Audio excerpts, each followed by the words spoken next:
যাদের ঠিকাদারি লাইসেন্স নাই গাছের সাথে হলো বাইরে রাখবেন। উল্টা পাল্টা লোক ঠিকাদারি করতে আসে, এদেরকে আপনারা দেখে রাখবেন।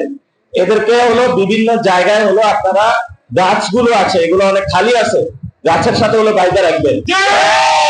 প্রশাসনকে খোঁজ দিবেন যে যার লাইসেন্স নাই, উল্টা পাল্টা ঠিকাদার আমরা ধরছি।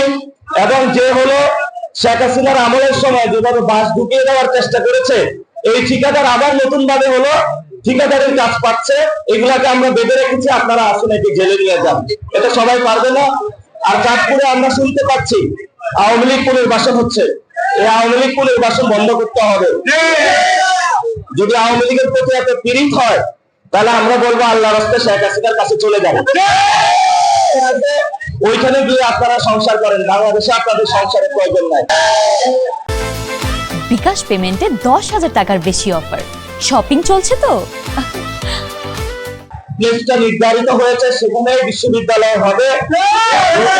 চাঁদপুর থেকে বিশ্ববিদ্যালয়ে সরানোর প্রচুরতে কোনো ষড়যন্ত্র হয়, চাঁদপুরবাসী ঐক্যবদ্ধভাবে রাজপথে নামবে এবং তারা এখানে বিশ্ববিদ্যালয় স্থাপন করে রাজপথ থেকে উঠবে ইনশাআল্লাহ।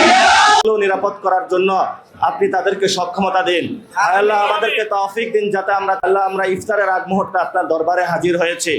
আল্লাহ আমাদের 24-এ অনেক ভাই শহীদ হয়েছে দেশ গঠন করার জন্য, যেখানে সংস্কার বাস্তবায়ন হবে। আল্লাহ বাংলাদেশে যারা জাতীয় নাগরিক পার্টি চাঁদপুর সদর। বাংলাদেশের রাজনীতি, তরুণদের রাজনীতি, বাংলাদেশের রাজনীতিতে এই তরুণদের সম্মানিত সভাপতি সদর এনসিসি সভাপতি তামিম খান,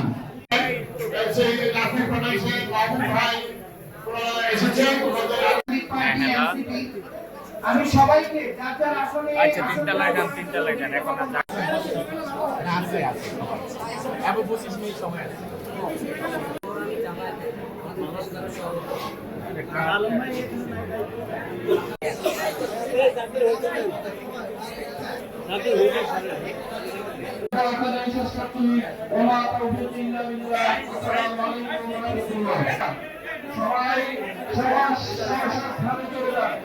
এখানে কেউ কাতারি করছে। আমি